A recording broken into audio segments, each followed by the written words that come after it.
2015, c'est la plus grande catastrophe de l'histoire du TGV. Moi, j'ai juste sorti les 5-6 personnes par un petit hublot de la rame arrière. Une petite fille de 10 ans qui était là, qui était perdue. Elle criait papa, papa. Tous les autres que j'ai sortis de la rame, ils étaient tous pleins de sang. 11 morts, 42 blessés sur la ligne d'essai du TGV Est. Erreur humaine, négligence, défaillance technique, personnel sous pression. Qui est responsable? Qu'est-ce que vous reprochez à la SNCF? D'avoir tué notre fils. Image exclusive d'un drame oublié, c'est maintenant dans Envoyé spécial.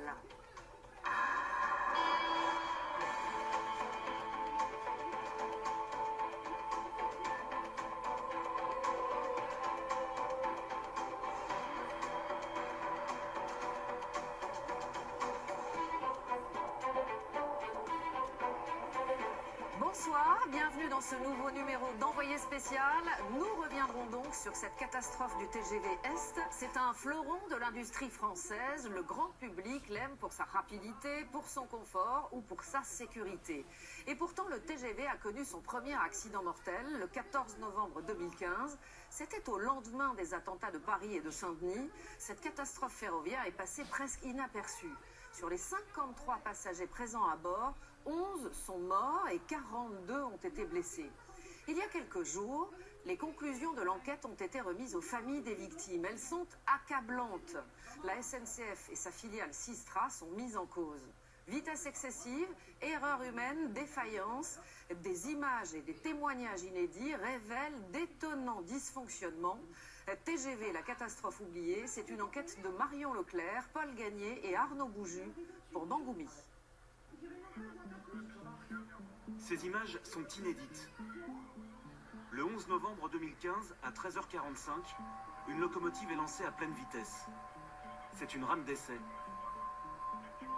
L'équipe de conduite teste la future ligne du TGV Est.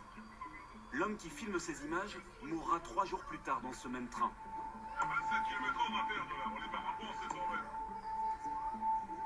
À droite, cet appareil affiche la vitesse. Ici 350 km/h. Lors des essais, les conducteurs roulent plus vite que la normale pour éprouver la voie. Le système anti-déraillement est exceptionnellement désactivé pour pouvoir rouler en survitesse. L'équipe discute autour d'un document. C'est la feuille de route qui indique les vitesses à atteindre.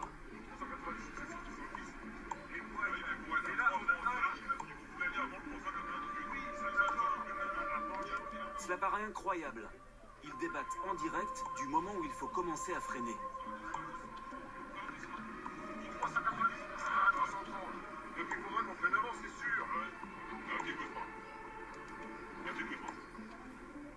Le TGV approche d'une courbe délicate à négocier.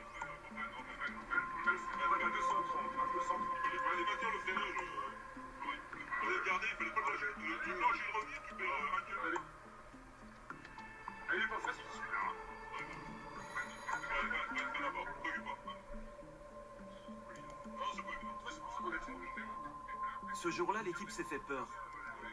Les vitesses indiquées sur la feuille de route étaient difficiles à atteindre sur une distance aussi courte. Passé le virage, la bonne humeur revient.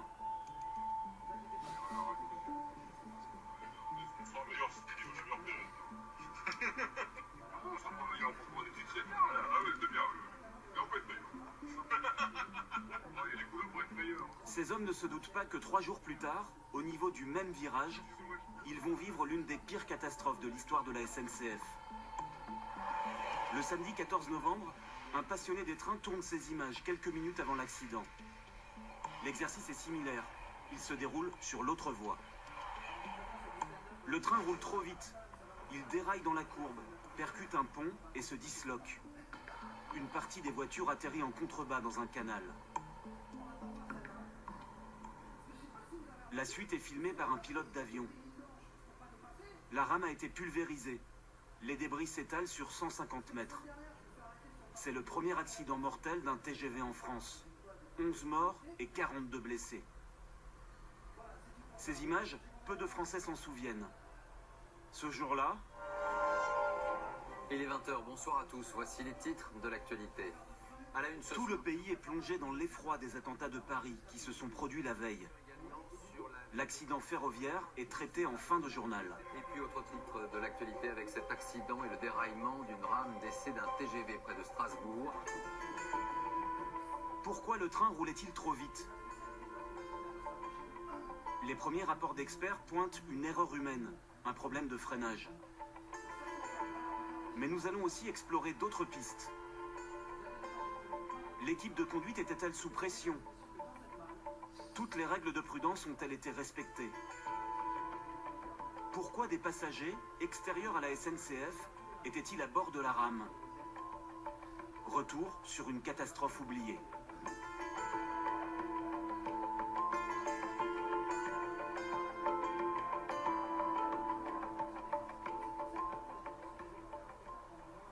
Quelques secondes après l'impact, une colonne de fumée s'élève sur une cinquantaine de mètres. C'est quoi ça, mon gars? Oh là là là là là là là là, Ces images ont été filmées par Jean-Philippe, l'un des tout premiers témoins de l'accident. Pas écouté, pardon. Donc, très gros nuage de fumée. Alors, ça s'est passé très vite, hein. C'était quelques secondes après l'accident, donc j'ai pas pu avoir le détail exactement. Il habite à Egversheim, le village le plus proche du lieu du déraillement. Ce jour-là, avec son ami d'enfance Raphaël, il arrive sur place juste avant les secours. Là, il y avait toute la rame arrière, qui était à moitié dans l'eau et l'autre moitié. Là, c'était la vitre, là, ce qui sortait. Moi, j'ai juste sorti les 5-6 personnes par un petit hublot de la rame arrière. Une petite fille de 10 ans qui était là, qui était perdue. Elle criait papa, papa, elle cherchait absolument son papa. Elle avait rien, Rien pas du tout. une égratignure. C'était Elle assez, était là sans rien. j'avoue j'étais assez impressionné parce qu'après tous les autres que j'ai sortis de la rame, ils étaient tous pleins de sang, hein. Raphaël les a pris en charge, les a mis de côté, il les a assis, discuté avec eux. La plupart des gens ne savaient plus limite comment ils s'appelaient. Ils ne savaient pas où ils étaient, qu'est-ce qu'ils faisaient ici, qu'est-ce qui s'était passé. Le reste du train s'est échoué de l'autre côté du canal. Tu te souviens des gars qui toquaient dans son wagon? Ouais, ça tapait, ça tapait, ça tapait. J'entendais au secours, quelqu'un qui criait. Et allez, 10 minutes et après. Un sentiment d'impuissance, puisque finalement on était là, à quoi? À 15 mètres, on pouvait rien faire, on pouvait pas l'aider. Un enchevêtrement de rames renversées. Et pas moins de 53 personnes dans ce TGV pourtant dédié à des essais. On pensait qu'il y avait quoi, 2, 3, 4 personnes, les conducteurs et tout ça, et quand on arrivait là, qu'on commençait à sortir des gens à droite à gauche, qu'on avait qui toquaient, ben on se demandait, mais Je crois que le qu'est-ce qui pire se c'était passe, des enfants. Qu'est-ce qui se Et on passe, s'est le demandé pire, qu'est-ce c'était que les ces enfants-là dans une rame d'essai. Les secours arrivent. 300 pompiers vont intervenir sur l'accident.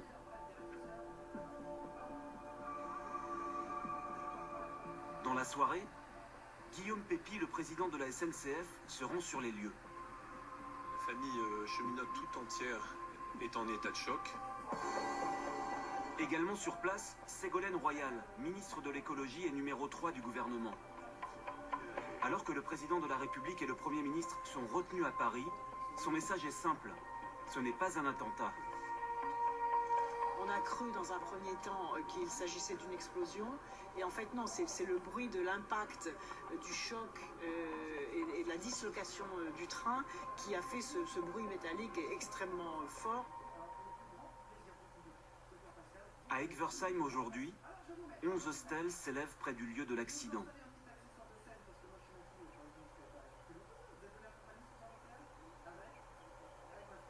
Ce jardin est un mémorial qui est aussi dédié aux 42 blessés. Quels sont leurs souvenirs? Rares sont les rescapés qui acceptent de témoigner. Leur silence s'explique par l'instruction en cours, mais aussi par la peur de trahir la grande famille des cheminots. Nous avons rencontré Agnès Mianet. Elle habite dans l'Oise où elle est enseignante. Ses vertèbres ont été brisées dans l'accident. Elle a dû réapprendre à marcher et n'a repris le travail que depuis quelques mois. Le 14 novembre 2015, elle embarque avec son mari, chef de chantier de la ligne TGV Est. Mon mari était au laboratoire avec ceux qui travaillaient ceux qui mesuraient, en fait, ils prenaient les mesures. Et il est revenu vers moi dans l'allée centrale. Et puis, au moment où moi j'étais assise, en fait, et on reculait, j'étais dans le sens contraire de la marche. Et au moment où le train a abordé ce fameux virage sur le pont, j'ai senti que le wagon, comme le wagon sortir des rails, et avec mon mari, on s'est regardé. On s'est dit, avec les yeux, on s'est dit, il y a quelque chose qui ne va pas là. Et puis après, je me suis évanouie. Mais je me suis réveillée dans une vision, je ne veux pas dire d'apocalypse, mais dans une vision de destruction totale. C'est-à-dire que j'ai compris qu'il y avait eu un déraillement. Et moi, j'étais allongée dans des cailloux, sur le côté, la tête dans les cailloux, dans de l'eau. Vous ne pouviez pas bouger à ce moment-là? Ah non, je ne pouvais absolument pas bouger. Non. Il y avait un siège sur, je pense, mes pieds. Et puis de toute façon, je ne pouvais pas bouger, j'avais mal au dos. Agnès est transférée à l'hôpital de Strasbourg, où elle est opérée le soir même. Elle reprend connaissance en salle de réveil. Je me souviens de cette infirmière et je n'arrêtais pas de dire, mais où est mon mari? Est-ce qu'il va venir? Et elle était à côté de moi, je me souviens de voir son visage et elle a fait comme ça, elle a fait non. Gentiment, très gentiment. Et j'ai compris qu'il ne reviendrait plus. Christophe, le mari d'Agnès, travaillait depuis 4 ans sur le chantier du TGV Est. Un tout nouveau tronçon de 100 km entre Baudrecourt et Strasbourg. Il réduit de 2h20 à 1h50 le temps de trajet des voyageurs depuis Paris. Des enjeux commerciaux considérables. Sur les voies flambant neuves, la campagne d'essai commence en septembre 2015. Tester les voies, une pratique obligatoire avant d'ouvrir une ligne, comme nous l'explique le directeur du BEATT, le bureau qui a analysé l'accident d'Egversheim. Pour pouvoir mettre en circulation une ligne nouvelle, il faut démontrer qu'elle présente toutes les garanties de sécurité pour une circulation commerciale normale. Donc pour pouvoir faire ces tests, il faut les règles de l'art, entre guillemets, internationales prévoient que ces lignes soient circulées à la vitesse maximale d'exploitation plus 10%. Pour cette campagne d'essai du TGV Est, il est décidé que la vitesse maximum à atteindre sera de 360 km/h. Le 14 novembre à 10h44, en gare de Meuse TGV, les tests en survitesse commencent. Au programme, une série d'allers-retours entre la gare et Strasbourg. Il ne s'agit pas seulement d'atteindre les 360 km/h. Il faut aussi ralentir plusieurs fois, afin de négocier au mieux le fameux virage. Il y a une succession de 3 paliers de vitesse à respecter successivement. D'abord 360 km/h, puis 330 km/h, et enfin l'arrivée sur la ligne classique, le raccordement à la ligne classique, où là la vitesse à respecter était de 176 km/h. 360, 330, 176 km/h. Une succession de paliers très difficiles, mais réalisables d'après le BEATT. Au lieu de rouler à 176 km/h, le TGV d'essai aborde le virage de raccordement à 265 km/h. Près de 100 km/h de plus. Comment un tel excès de vitesse est-il possible? Pour comprendre ce qui s'est passé, il faut partir de la rame d'essai. Le TGV accidenté est conservé à Strasbourg, sur un site de la SNCF.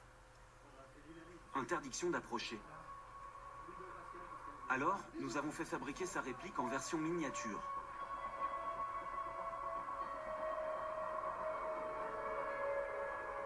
La rame est constituée de 8 wagons et de 2 motrices, autrement dit les locomotives.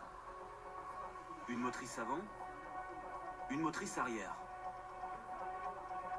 L'avant-dernier wagon est la voiture labo, où se trouvent des ingénieurs qui font des mesures. Ils communiquent par interphone avec l'équipe de conduite, qui est dans la motrice avant. Le 14 novembre, quelle est l'ambiance dans la cabine? Revenons à la vidéo tournée 3 jours plus tôt. Nous constatons que la motrice avant est bien remplie. Au centre, le conducteur. À gauche, 3 cadres techniques. À droite, l'homme le plus important, le cadre traction. C'est lui qui donne toutes les consignes au conducteur. Derrière lui, l'auteur des images. Cela fait 6 personnes. Pourtant, un écriteau spécifie nombre maximal de personnes admises, 4. C'est le cadre traction qui autorise le dépassement. Le jour de l'accident, en plus des 4 personnes de l'équipe de conduite, le cadre traction accepte un technicien et 2 ingénieurs qui viennent en observateur, soit 7 personnes au total. Regardez cette caméra fixée au pare-brise. Elle tournait le 14 novembre. La vidéo a été visionnée par les gendarmes en charge de l'enquête. Ils ont retranscrit les échanges. Une demi-heure avant l'accident, au début du 5e test de la journée, personne ne semble stressé. Ils parlent de tout et de rien. J'espère qu'il va pas faire trop froid. J'ai pas de chauffage dans ma bagnole. Je te dis pas, elle a 65 ans. Quoi? C'est quoi comme voiture? Une traction. J'ai ramassé toutes les feuilles. J'ai tout cramé. C'est interdit, je m'en fous. Si tu savais ce que je m'en fous, ça fait une de ces fumées. Ah ouais, ça pollue. Mais ça sent pas mauvais. Les bavardages cessent. La séquence de freinage commence. Ils approchent du virage compliqué. Celui qui a provoqué leur frayeur 3 jours plus tôt. Au moment de l'aborder, un élément va les perturber.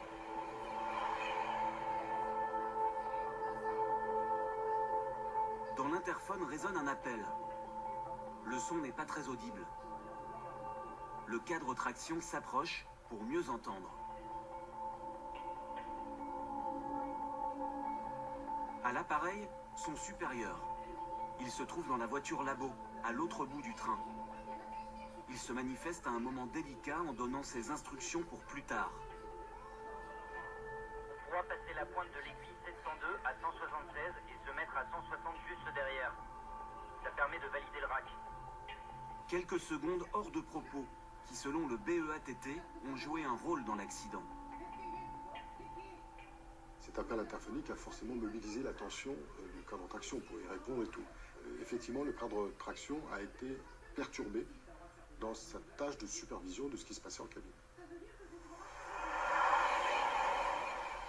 Ce cheminot syndiqué connaît bien le dossier.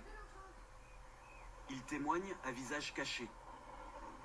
Pour lui, l'interphone est un équipement totalement obsolète dans une rame d'essai.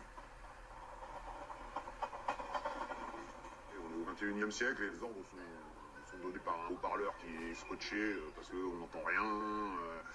Ça fait des interlocuteurs supplémentaires, puisque il y a le premier qui écoute et puis qui dit à l'autre, c'est ça qu'il a dit, puis l'autre répète encore une fois.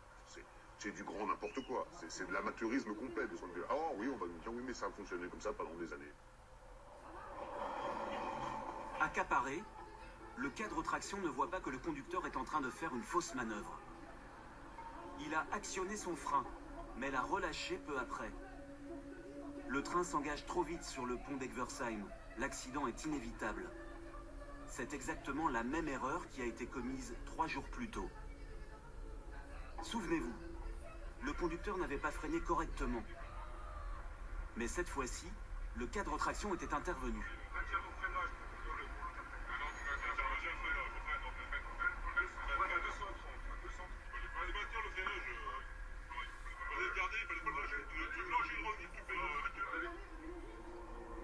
Une mauvaise utilisation du frein, mais aussi un problème de méthode. Sur les images, l'équipe semble déterminer le point de freinage au doigt mouillé, sans faire de calcul. Le cadre traction, celui qui donne des ordres au conducteur, le confirme aux gendarmes après l'accident. Pouvez-vous calculer la distance minimum qu'il faut à un TGV pour réduire sa vitesse de 360 à 180 km/h en freinage maximum? Non, je ne sais pas le calculer précisément, mais par l'expérience, je peux arriver à quelque chose. Quel membre de l'équipe de conduite était compétent pour réaliser un tel calcul? Personne. C'était basé sur le ressenti, l'expérience, la connaissance de la machine, avec comme base les documents qu'on nous donnait. La suite de sa déposition est encore plus stupéfiante. Participiez-vous pour la première fois à des essais dynamiques en survitesse? C'était la première fois que je participais à des essais en survitesse sur TGV. Avez-vous suivi une formation particulière?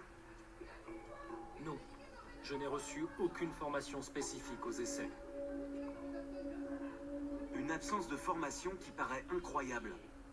Il s'agissait de conducteurs expérimentés de TGV classiques, mais aucun n'avait jamais participé à ces exercices extrêmes. L'appel de l'interphone venait du centre névralgique des essais, la voiture labo. Voici des images de ce wagon spécial filmé quelques jours avant l'accident. Les ingénieurs ont les yeux rivés sur les appareils de mesure. Des appareils simplement posés sur les bureaux, sans être fixés. Au moment du choc, ils ont volé. Dans la voiture labo, 7 personnes sont mortes, parmi lesquelles cet homme. Et aussi Jérémy Landais, 28 ans, 5 ans de SNCF. Il a grandi près de Laval. Depuis son décès, Jacques et Christine, ses parents, n'ont pas touché à sa chambre. Ça, c'est un TGV en carton qu'il avait dû avoir, je sais plus, un copain qui avait dû lui, je suppose, lui payer ça, puis pour faire un montage, là, je sais pas. Bon, enfin, il aimait son job, hein, il aimait quand même, malgré tout, tout ce qui était ferroviaire. Hein, c'est sûr qu'il avait des bouquins, voilà. On sentait qu'il se plaisait beaucoup à l'encadrement, et c'était que des jeunes, hein, donc il travaillait au service ingénierie, il n'y a que des jeunes, donc une bonne ambiance, mais ça bossait bien, quoi. Jérémy habitait près de Paris. La dernière fois que ses parents ont eu de ses nouvelles, c'était le soir des attentats. Alors coucou, on est à l'appartement, pas d'inquiétude. C'est horrible encore ce qu'il se passe à Paris. Bisous. Voilà, 13 novembre à 22h56, donc je l'ai appelé après. Et moi j'ai envoyé un texto donc le 14 novembre à 17h06. Je viens d'entendre à la radio le déraillement d'un train en essai du côté de Strasbourg. 5 morts, où es-tu? Réponds-moi. Mais bien sûr, j'ai jamais eu de nouvelles. Hein. Il était mort à 15h04, donc c'est resté sans réponse. Voilà. Ce qu'on sait, c'est qu'il a été retrouvé sous un amas de matériel et de corps enchevêtrés les uns dans les autres et dans la boue. Voilà l'information qu'on a eue, et donc pour moi il a été tué sur le coup, hein. Il n'a pas eu le temps de se rendre compte, il s'est rendu compte de rien, et c'est pour ça que je dis toujours, il est encore dans son train, et voilà quoi, il n'a rien vu venir quoi. C'est ce qu'on souhaite de toute façon, hein, qu'il n'ait rien vu venir et qu'il n'ait pas souffert. Les parents de Jérémy se sont constitués partie civile. Ils accusent l'employeur de leur fils. Qu'est-ce que vous reprochez à la SNCF?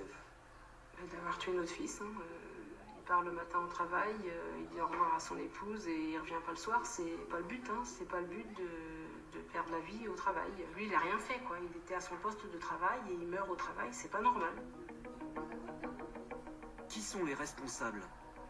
Ce déraillement aurait-il pu être évité? Lorsque l'équipe a frôlé l'accident le 11 novembre,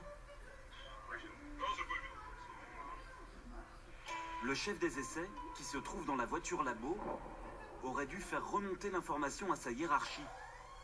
Pourtant, le soir même, il inscrit sur son rapport journalier « RAS, rien à signaler ».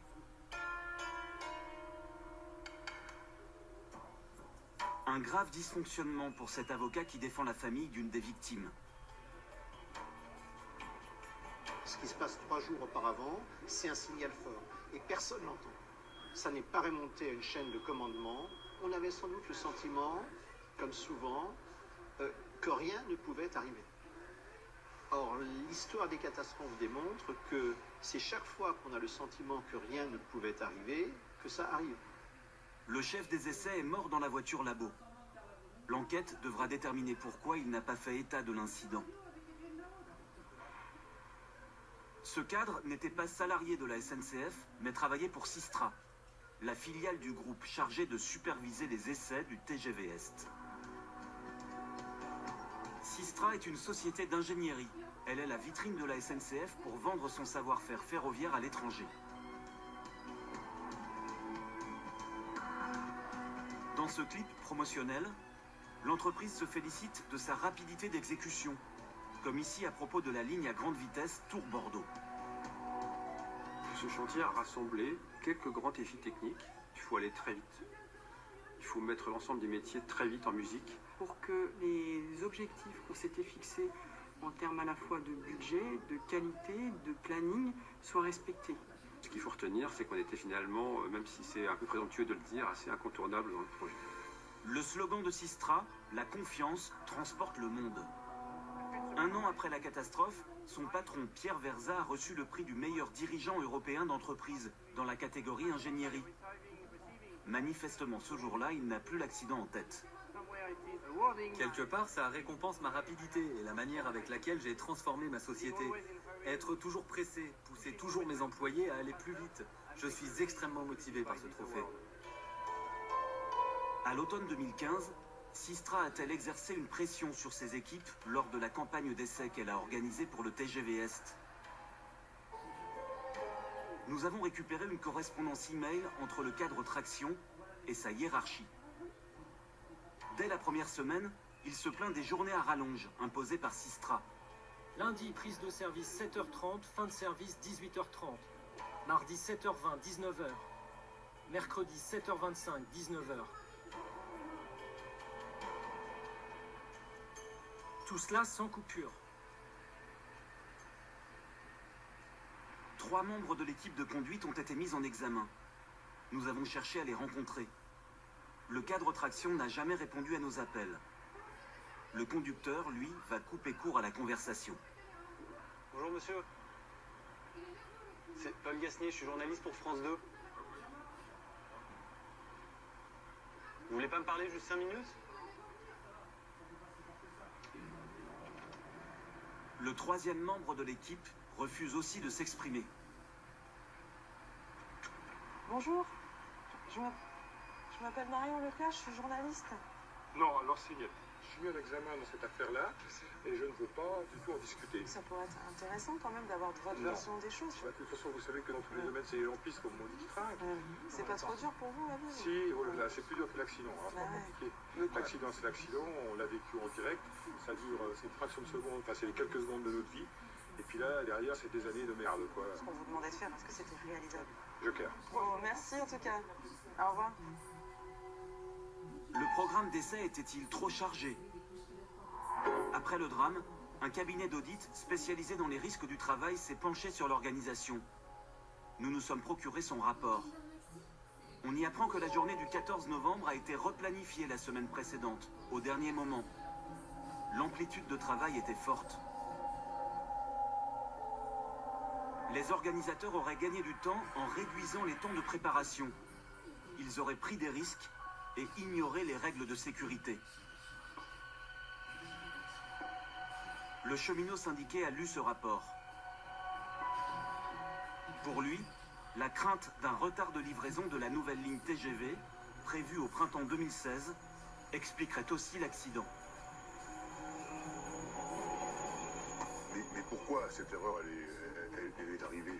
Elle est arrivée parce qu'il y a une pression, parce qu'il y a un manque de connaissances, il y a un manque de formation. Et si ce manque de formation, c'est toujours pareil. On n'a pas le temps de les former parce que justement, il faut rendre à temps, et ainsi de suite.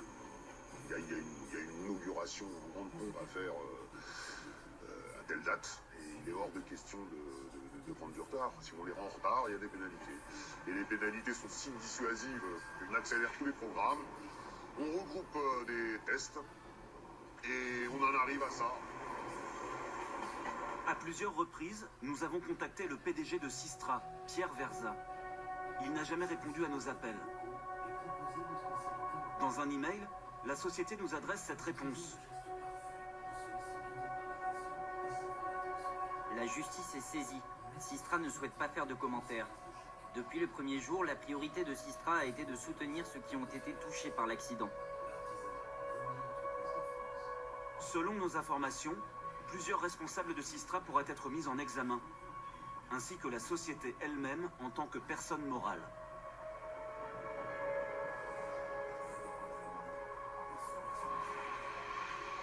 Ce pourrait être aussi le cas de la SNCF. Des questions se posent notamment sur la présence d'invités dans le train.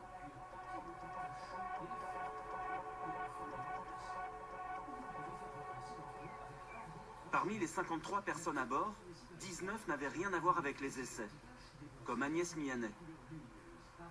Elle a pu visiter la rame avant le début des tests. J'avais la chance d'être là, de les regarder travailler, mais je ne voulais en aucun cas voilà, les gêner. Donc je me suis assise à ma place, et puis quand on m'a proposé d'aller visiter les cabines avant et arrière, je l'ai fait, mais en étant le plus discret possible.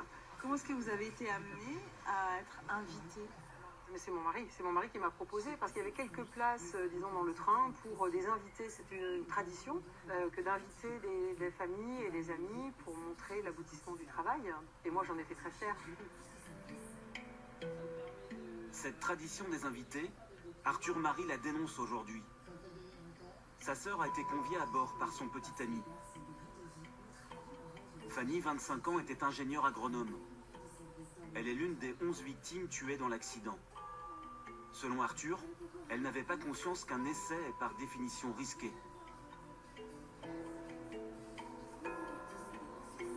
En même temps que la SNCF et Sistra invitent ma sœur, dans le même mouvement, ils coupent les systèmes de sécurité.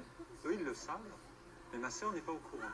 Ma sœur n'a pas idée qu'elle était en train de monter dans un train à qui on a enlevé tous les systèmes de sécurité.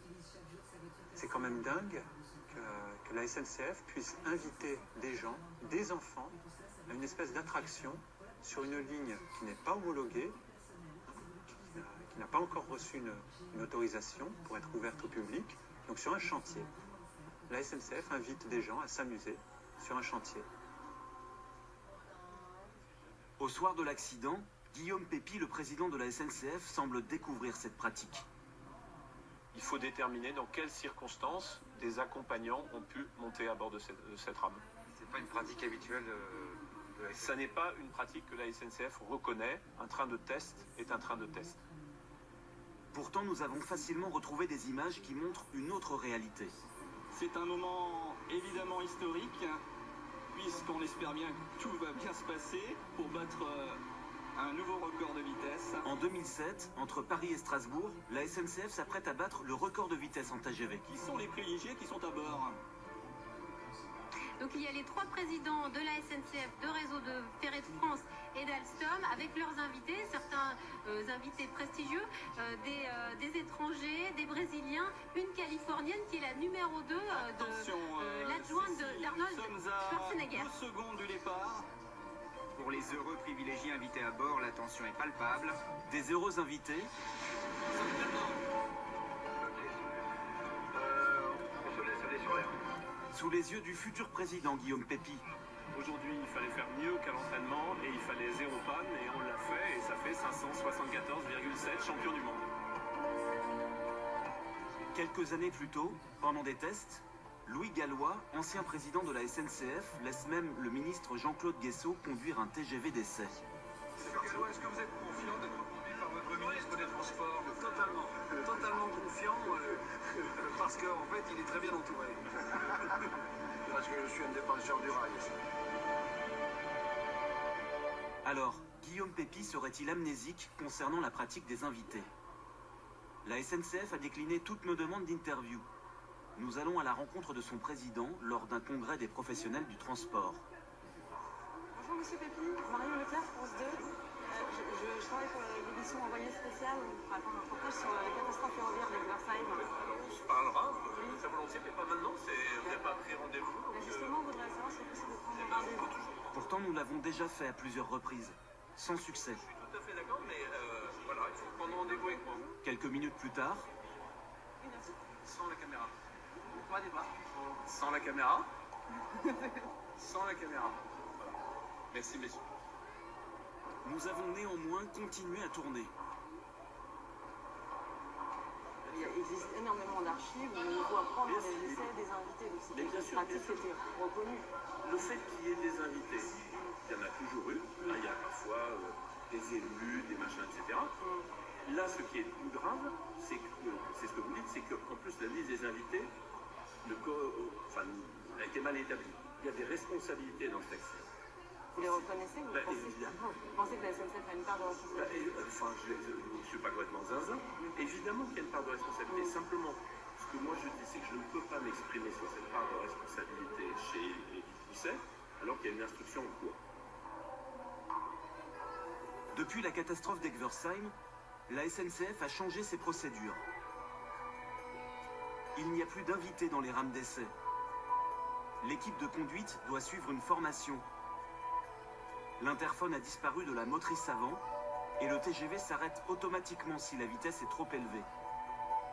Autant de mesures qui auraient peut-être pu éviter la catastrophe.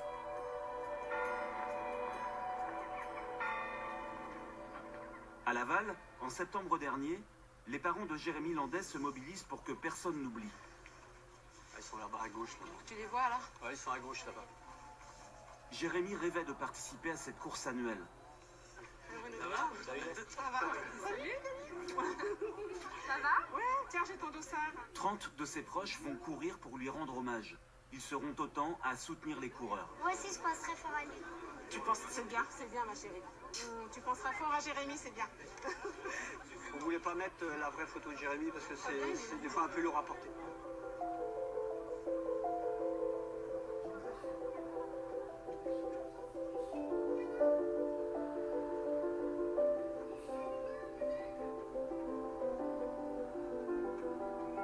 Tiens le bon bout. Ça Ça va aller. Non, moi non, on va pas lâcher. Non, on va le faire. Pense à toi, Jérémy, là-haut. Faut courir avec lui. Ouais.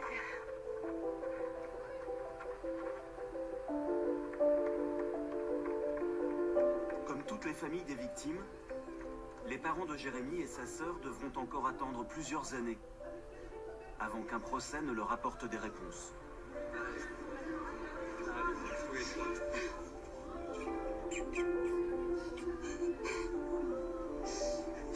C'est la fin de ce numéro d'Envoyé spécial. On se retrouve jeudi prochain pour une nouvelle émission. Dans un instant, complément d'enquête avec Thomas Soto. Excellente fin de soirée sur France 2. Merci. Bonsoir.